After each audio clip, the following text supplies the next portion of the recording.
નમસ્કાર દર્શક મિત્રો, હું છું સોનલ અને આપ જોઈ રહ્યા છો હોટલાઇન ન્યૂઝ.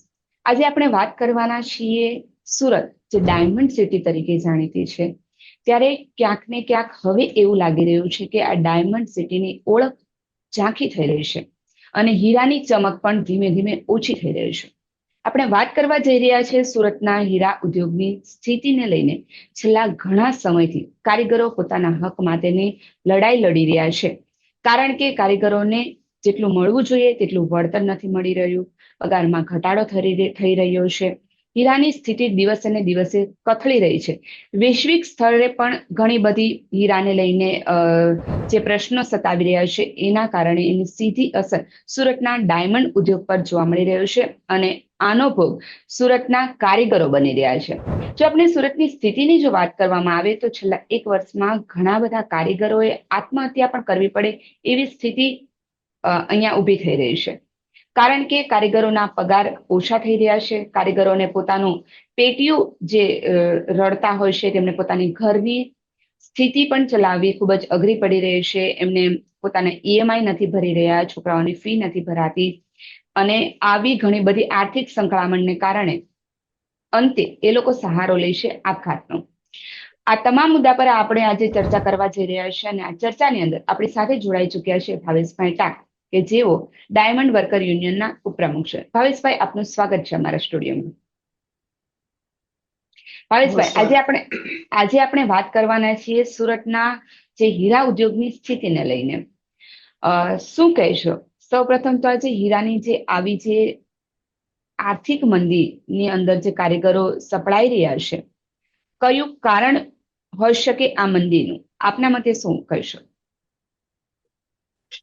છેલ્લા ઘણા સમયથી 2 વર્ષથી વધારે સમય થયો છે આ હીરા ઇન્ડસ્ટ્રીની અંદર કારીગરો આર્થિક સંકળામણ અનુભવી રહ્યા છે. બેરોજગારી વધવાનો દર સતત વધતો જાય છે. એનું જે કારણ છે, એ કારણની અંદર આપણે જોવા જઈએ તો યુક્રેન અને રશિયાના વોરના કારણે, પેલેસ્ટાઇન અને ઇઝરાયલના વોરના કારણે, વચ્ચે એક સિરિયાનું પણ એક વોર આવ્યું હતું. એના કારણે, કારણ કે આપણો જે ડાયમંડ ઇન્ડસ્ટ્રીઝનો ઉદ્યોગ જે છે ને, એ અન્ય કન્ટ્રીઓ સાથે સંકળાયેલો છે.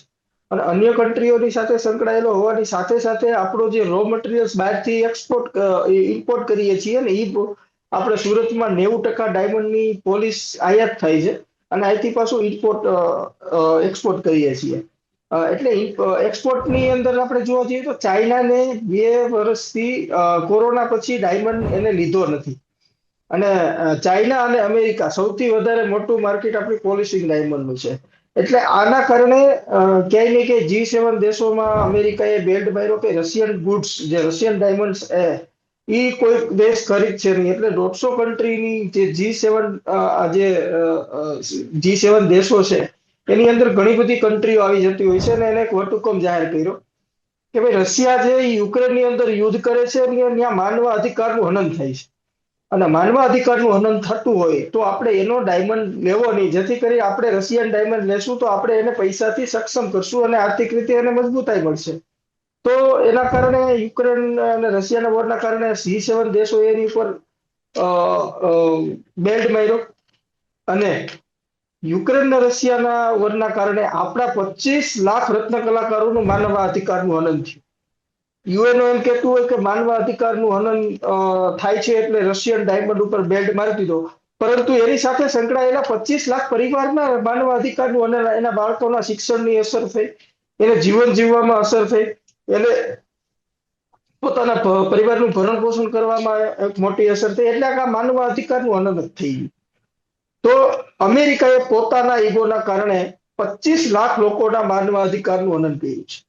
તો આના કારણે મંદી આવી છે અને મંદીના તમને ખબર છે કે કોઈ દિવસ આટલી સુરતની અંદર આવડી મોટી પોપ્યુલેશન છે, આવડો મોટો ઉદ્યોગ છે અને વિદેશથી હુંડિયામણ કમાઈ અને ભારત દેશની અર્થવ્યવસ્થાને, ગુજરાતની અર્થવ્યવસ્થાને મજબૂત કરતો આ ઉદ્યોગ છે. અને આ ઉદ્યોગને મજબૂતાઈ પ્રમાણે આપણા કારીગરોએ સાચવી રાખ્યો છે. ઇવન માલિકોએ પણ સાચવી રાખ્યો છે, એવું કઈ નથી કે નથી. પણ કારીગરોએ આત્મહત્યા 66 જેટલા કારીગરોએ 1 વર્ષમાં આત્મહત્યા કરી છે. જો મંદી હોય તો બધી જ જગ્યાએ અસર થતી હોય, તો મંદી હોય તો એક જ જગ્યાએ અસર કેમ થાય છે? એક જ જગ્યાએ અમારા કારીગરો જ કેમ આત્મહત્યા કરે છે? કોઈ શેઠે એનું કારખાનું નથી વેચ્યું, કોઈ માલિકે એની જેગુઆર BMW કે મર્સિડીઝ કાર નથી વેચી, કોઈ માલિકે એનું ફાર્મ હાઉસ નથી વેચ્યું, કોઈ માલિકે એનું પેન્ટ હાઉસ નથી વેચ્યું, કે કોઈ માલિકે એની જે કઈ પ્રોપર્ટી છે એની ઉપર બોજો નથી આપ્યો. કારીગરોએ એની જાત ઘસી ઘસી અને આ સુરતને વિકસાવવામાં એનો મહત્વપૂર્ણ હીરાને ઈ ચમકાવે છે ખરા, પરંતુ હીરાની ચમકની સાથે સાથે એ કારીગરોએ પોતાના જીવનનું અંધકારમયમાં ગરકાવ કરી નાખ્યું છે. હીરો ચમકાવતા ચમકાવતા પોતે અંધારાની જિંદગી જીવવા માટે મજબૂર બન્યા છે. આ બાબતે અમે ઘણી બધી વાર અહીંના સ્થાનિક કલેક્ટર હોય, ગુજરાતના મુખ્યમંત્રી હોય, ગુજરાતના શ્રમ અને રોજગાર મંત્રી હોય, અસંખ્ય વાર રજૂઆતો કરી છે કે ભાઈ કારીગરોને જીવન જીવવા માટે એને જે કઈ પ્રોબ્લેમો પડી રહી છે એની અંદર સરકાર ઇન્ટરફિયર કરે, સરકાર એને મદદ કરે. મજૂરની કેટેગરીમાં આવતા રત્ન કલાકારો પાસેથી પ્રોફેશનલ ટેક્સ લેવામાં આવે છે. તો પ્રોફેશનલ ટેક્સ લે છે તો એ અત્યાર સુધી જે કપાણો છે એને કન્વર્ટ કરીને અમારા રત્ન કલાકારો માટે આર્થિક પેકેજ તો જાહેર કરો, રત્ન કલાકાર કલ્યાણ બોર્ડની સ્થાપના તો કરો. એટલે આના કારણે મંદીના કારણે કારીગરો બહુ પ્રોબ્લેમમાં છે અને યુક્રેન અને રશિયાના વોરના કારણે આ મંદી આવી હોય એવું મને દેખાઈ રહ્યું છે. દર્શક મિત્રો, આપ સૌ કોઈ જાણો છો કે છેલ્લા કેટલાય સમયથી ચાલી રહેલા આ યુદ્ધની સ્ટીલના હીરાની માંગ પર મોટી અસર કરી છે. અમેરિકા હોય, યુરોપ હોય, કે જે વિશ્વમાં સૌથી મોટા હીરા ખરીદનારા આ દેશ છે, ત્યાં પણ આર્થિક મંદીનો માહોલ જોવા મળી રહ્યો છે. અને આના પરિણામે જે રફ હીરાની પોલિશિંગનું વિશ્વનું સૌથી મોટું કેન્દ્ર આપણું ગુજરાત છે અને ગુજરાતમાં પણ ખાસ કરીને સુરત માનવામાં આવે છે. પરંતુ હાલ જે રીતે ડાયમંડ ક્ષેત્રે જે કામ કરનારા વર્કરોની જે રીતની સ્થિતિ જોવા મળી રહી છે, ડાયમંડમાં કામ કરતા જે વર્કર જે છે એમને પોતાનું ઘર ચલાવવું પણ મુશ્કેલ બની રહ્યું છે. ભાવેશભાઈ, આપે જણાવ્યું તે પ્રમાણે કે આ તમામ પરિસ્થિતિને લઈને, આ તમામ મુદ્દાને લઈને આપે ઘણી બધી વાર કલેક્ટર શ્રીને રજૂઆત કરી, મુખ્યમંત્રી શ્રીને રજૂઆત કરી, આપે રેલી પણ કાઢી હતી. પરંતુ એમના તરફથી શું રિપ્લાય આપવામાં આવે છે અને શું કોઈ પ્રતિક્રિયા આવી છે ખરી? અમે 10 માર્ચના રોજ એક બંધનું એલાન આપવામાં આવ્યું હતું. ત્યારબાદ ગુજરાતના મુખ્યમંત્રીએ 11 તારીખના રોજ વિશ્વાસ આપવામાં આવ્યો હતો કે રત્ન કલાકારોની મદદ કરવા માટે અમે 2 દિવસની અંદર એક્શન પ્લાન ઘડીશું. હા, એને એક્શન પ્લાન ઘડ્યો, પરંતુ ખાલી ચર્ચાઓ કરવા માટે. એને કમિટી બનાવી. ગુજરાતના ગૃહમંત્રી અત્યારે આપણા મજૂરાના ધારાસભ્ય છે હર્ષભાઈ, એ કમિટીમાં છે. ગુજરાતના શિક્ષણ મંત્રી પ્રફુલભાઈ વરાછા આ વખત આપણે કામરેજના ધારાસભ્ય છે. અને ગુજરાતના શ્રમ અને રોજગાર મંત્રી બળવંતસિંહજી, એમના સેક્રેટરી મુખ્યમંત્રીના એમના જે મુખ્ય સચિવ આપણે જેને કહીએ M.K. દાસ સાહેબ, આ તમામ લોકો આ કમિટીમાં છે. અને કલેક્ટર સાહેબે અમને બોલાવ્યા હતા, અમારી એ ચર્ચા કરી હતી. ચર્ચાના ભાગરૂપે પોઝિટિવ વાતાવરણની અંદર ચર્ચા કરવામાં આવી અને એ રિપોર્ટ પણ ગુજરાતના મુખ્યમંત્રી પાસે પહોંચી ગયો છે. જ્યારે અમે કલેક્ટરને બીજી વાર મળવા ગયા હતા, કલેક્ટર સાહેબે અમને કીધું કે તમારો રિપોર્ટ સેમ ડે અમે ગુજરાતના મુખ્યમંત્રીના ટેબલ ઉપર અમે રિપોર્ટ પહોંચાડી દીધો છે. ત્યારબાદ લેબર કમિશનર પાસે પણ એક મીટિંગનું આયોજન કરવામાં આવ્યું હતું. આ મીટિંગની અંદર સુરત ડાયમંડ એસોસિએશન હોય, GJEPC હોય, લેબ્રોન ડાયમંડ એસોસિએશનના તમામ લોકોનો એક જ મત હતો કે કારીગરોના મોંઘવારી પ્રમાણે 30% પગાર વધારવો જોઈએ. તો એની અંદર સર્વાનુમતે એવું નક્કી કરવામાં આવ્યું કે ભાઈ એક ઉચ્ચ લેવલની સમિતિ બનાવો જે માલિકોની હોય અને તમામ માલિકોની એક બેઠક બોલાવો, જેથી કરીને એક ઠરાવ પસાર કરવામાં આવે અને ત્યારથી કારીગરોનો પગારમાં વધારો કરવામાં આવે. પરંતુ એ ખાલી એ લોકોએ IAS ઓફિસરને સારું લાગે, કમિશનર સાહેબને સારું લાગે એ બાબતના સ્ટેટમેન્ટો હતા. પરંતુ મને આ સુરત ડાયમંડ એસોસિએશન હોય, GJEPC હોય, નક્કર દિશામાં જે કામ થવું જોઈએ નક્કર દિશામાં કામ નથી થયું. ત્યારબાદ અમે કોઈને પણ એવું કીધું પણ નથી, મંત્રી સાહેબે અમને મદદ નથી કરી. પરંતુ 2 દિવસનું કહીને કોઈ 26 દિવસ, આજે એનો 26મો દિવસ છે, તો કોઈ પણ માણસની અંદર અસંતોષ જાગે છે. જી, અને સાચી વાત એ છે. અસંતોષ કારીગરોની અંદર દેખાઈ આવે છે કે ગુજરાતના જો મુખ્યમંત્રી બોલીને પછી એની ઉપર ધ્યાન ન દે તો ગુજરાતના ધારાસભ્ય પાસે શું અપેક્ષા રાખે? આ જી, ધારાસભ્યોની પાસે આપણે શું અપેક્ષા રાખીએ કે જો મુખ્યમંત્રી હોય ઈ બોલી અને એની ઉપર ધ્યાન અમલવારી ન કરે તો ગુજરાતના ધારાસભ્યો પાસે અપેક્ષા રાખવાની અમારે શું મતલબ છે? એટલે અમે આજે પ્રધાનમંત્રી સાહેબને એ બાબતે ધ્યાન દોરવા માટે પ્રયાસ કર્યો છે, એક લેટર લખ્યો છે પ્રધાનમંત્રી સાહેબને, કેન્દ્રીય મંત્રી પિયુષ ગોયલને અને શ્રમ અને રોજગાર મંત્રી કેન્દ્રના મનસુખભાઈ માંડવિયાને. આ ત્રણેય મંત્રીઓને અમે લેટર દોરી અને ધ્યાન દોરવામાં આવ્યું છે કે ભાઈ ગુજરાતના મુખ્યમંત્રી આ કમિટમેન્ટ 25 લાખ રત્ન કલાકારોને આપેલ હતું તો એ કમિટમેન્ટ જલ્દી જલ્દી પૂરું કરવામાં આવે અને કારીગરોને મદદ કરવામાં આવે. આટલો જ રિસ્પોન્સ હતો. જી. બાકી હજુ સુધીમાં જે કઈ રિસ્પોન્સ પોઝિટિવ રીતે આવવો જોઈએ સરકાર તરફથી ખાલી હા પાડી છે પણ મદદ કરવામાં નથી. જી, દર્શક મિત્રો, જે રીતે ભાવેશભાઈએ વાત કરી કે આખી ડાયમંડ ઇન્ડસ્ટ્રીની અંદર અત્યારે હાલ અસંતોષ વધી રહ્યો છે, જેના કારણે સુરતમાં ડાયમંડ કારીગરો 2 દિવસની હડતાલ પર પણ ઉતર્યા હતા. ગુજરાતમાં હીરો ઉદ્યોગ પર મંદીનો કહેર જે રીતનો છવાયેલો છે પાછલા 3 વર્ષની જો વાત કરવામાં આવે તો આ ઉદ્યોગની સૌથી ખરાબ સમયમાંથી પસાર થઈ રહ્યો છે એવું કહીએ તો એમાં કંઈ ખોટું નથી. અને ક્યાંક ને ક્યાંક હીરા કારીગરોનો રોજગાર હવે ખતમ થવાને આરે છે. તો શા માટે આવી સ્થિતિ ઊભી થઈ રહી છે એની જો આપણે ચર્ચા કરીએ, એના પર જો આપણે નજર કરીએ તો પહેલું કારણ તો એ દર્શાવી શકાય કે યુદ્ધ અને મંદીની અસર છે. ક્યાંક ને ક્યાંક રશિયા યુક્રેન યુદ્ધ અને જે ગ્લોબલ મંદીના કારણે અમેરિકા અને યુરોપ હીરાના સૌથી મોટા ખરીદનારો જે હતા તેની માંગ ઘટી રહી છે. કારખાના ક્યાંક ને ક્યાંક બંધ થઈ ગયા છે. ગુજરાતમાં 40% હીરા કારખાના બંધ થઈ ગયા છે. કામના કલાકો અને વેતનમાં પણ 20 થી 30% ઘટાડો કરવામાં આવ્યો છે. રોજગારોની ચિંતા જે છે રોજગારની એ પણ ક્યાંક ને ક્યાંક વધી ગઈ છે. રાજ્યમાં 40 લાખ હીરા કારીગરોને 20,000 કારખાના છે, પરંતુ 3 વર્ષમાં માત્ર ને માત્ર 30 થી 40% યુનિટ્સ જ બંધ થઈ ગયા છે. તો આ તમામ સ્થિતિ પર જો આપણે જોઈએ તો હવે એની સીધી અસર આ જે રત્ન કલાકારો છે એના ભવિષ્ય પર દેખાઈ રહી છે. દિવસે ને દિવસે એક પછી એક રત્ન કલાકારો પોતાનો જીવ ગુમાવી રહ્યા છે. આ તમામ વિશે યુનિયન વર્કર કામ કરી રહ્યું છે, અનેક એસોસિએશન કામ કરી રહ્યું છે, અને કારખાનેદારો પણ પોતાની રજૂઆત માલિકોને કરતા હોય છે. પરંતુ એમના તરફથી પ્રતિક્રિયાના ભાગરૂપે માત્ર ને માત્ર એમને આશ્વાસન આપવામાં આવે છે, કાગળ પરની વાતો છે એ અમલમાં નથી થઈ રહી.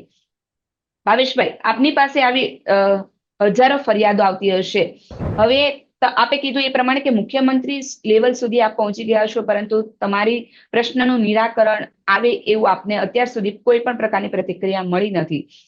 તો આપ તમારી તરફથી કેવા પ્રકારના પગલા લઈ રહ્યા છો કે આપને લાગે જ છે કે આ માત્ર ને માત્ર વાતો છે, આ તમામ લોકો તમને આશ્વાસન તો આપે છે પરંતુ એનો કોઈ જવાબ નથી મળતો, તો આપ પોતાના તરફથી શું પગલા લઈ રહ્યો છો? હવે અમે જે લોકશાહી દેશની અંદર આપણે માનનારા લોકો છીએ, બંધારણનું સન્માન કરનારા લોકો છીએ, તો અમે બંધારણીય રીતે લડત લડીશું.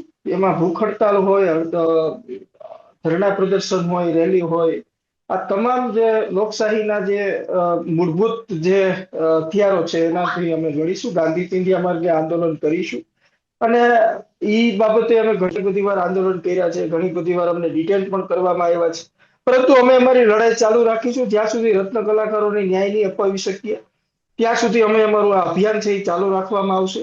અને રત્ન કલાકારો અત્યારે આર્થિક પરેશાનીની અંદર ગરકાવ થઈ ગયા છે, અને બહાર લાવવા માટે એને પણ અમે ક્યાંય ને ક્યાંય રત્ન કલાકારોને મદદરૂપ કઈ રીતે થઈ શકે એ બાબતે અમે આગળ રણનીતિ ઘડી અને આ તમામ મીડિયા કર્મીઓને એ વાતથી અમે વાકેફ કરીશું.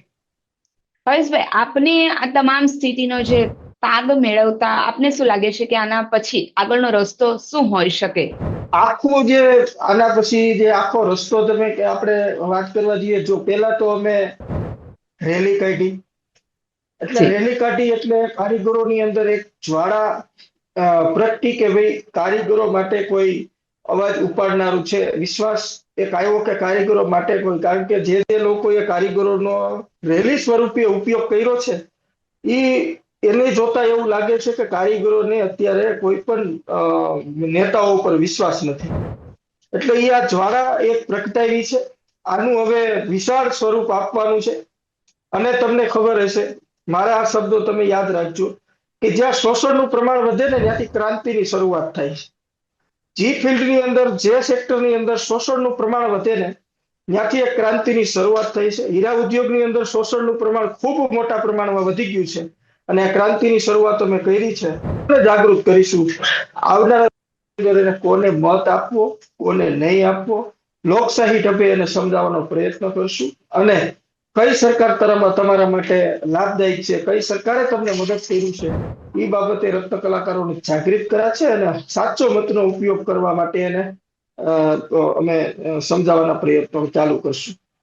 જી, સાચી વાત છે ભાવેશભાઈ કે આ જે મોટા જે કારખાનાદારના જે માલિકો જે છે એમની જો આપણે વાત કરીએ તો અત્યારે હાલ જે રીતે કારીગરોનો પગાર પર કામ કર્યો છે, સમય પર કાપ કર્યો છે, કામના કલાકો ઘટી ગયા છે, એના કારણે કારીગરોના પગાર પણ ઘટી ગયા છે. ઘણા બધા કારખાનાદારોની અંદર કારીગરોને છૂટા કરવામાં આવે છે. પરંતુ આ માલિકોને મારો એ જ પ્રશ્ન છે કે શું એ પહેલેથી જ માલિક બની ગયા છે? આ કારીગરો છે ત્યારે આ માલિક પોતે બન્યા છે. આ તમામ જે સુરતને પોતાની ડાયમંડ ક્ષેત્ર ચમક આપવા માટે કારીગરોનો સૌથી મોટો ફાળો છે. ત્યારે માલિક પોતે માલિક છે એ ક્યારેય ન ભૂલવું જોઈએ, કારણ કે કારીગરો છે તો પોતે માલિક છે. એમને જે અત્યારે અયાશી જે ભોગવી રહ્યા છે, કોઈ પણ માલિક પર આની અસર નથી દેખાઈ રહી, ત્યારે એમણે પણ પોતાના કારીગરોની ચિંતા કરવી જોઈએ. જો 1-2 વર્ષ માટે પણ આ કારીગરોનો પગાર એ પોતે આપશે તો એમની એટલી બધી પણ કફોડી સ્થિતિ નહીં થશે. એમને કારીગરોને સાચવવાનો ખરો સમય આ સમય છે. જે શું આનો ઉપાય છે એના પર જો આપણે ચર્ચા કરીએ તો સરકારે હીરા ઉદ્યોગ પર વિશેષ પેકેજ જાહેર કરવું જોઈએ, કારીગરોને વધુ સામાજિક સુરક્ષા અને લોન પણ આપવી જોઈએ, ગ્લોબલ માર્કેટની અંદર ડિમાન્ડ વધારવા માટે નવા બજારો શોધવા જોઈએ. આ તમામ મુદ્દા પર સરકારે અત્યારે વિચારણા કરવા જોઈએ. આ સંકટનું કારણ અને તેમાંથી બહાર નીકળવાનો રસ્તો શોધવો એ પણ સૌથી મોટો પ્રશ્ન બની ગયો છે અને યુનિયન અને ઉદ્યોગોની અંદર લોકોએ સરકાર પાસે નક્કર પગલાંની અપેક્ષા રાખે છે, જેથી ગુજરાતમાં હીરા ધંધાને ફરીથી ચમક મળી શકે. ભાવેશભાઈ, ખૂબ ખૂબ આભાર આપનો અમારી સાથે જોડાવા માટે. ખૂબ ખૂબ આભાર. Thank you. આવા પ્રકારના વિડીયો તમને જોવા ગમતા હોય તો હોટલાઇન ન્યૂઝ ચેનલને લાઇક, શેર અને સબસ્ક્રાઇબ કરો.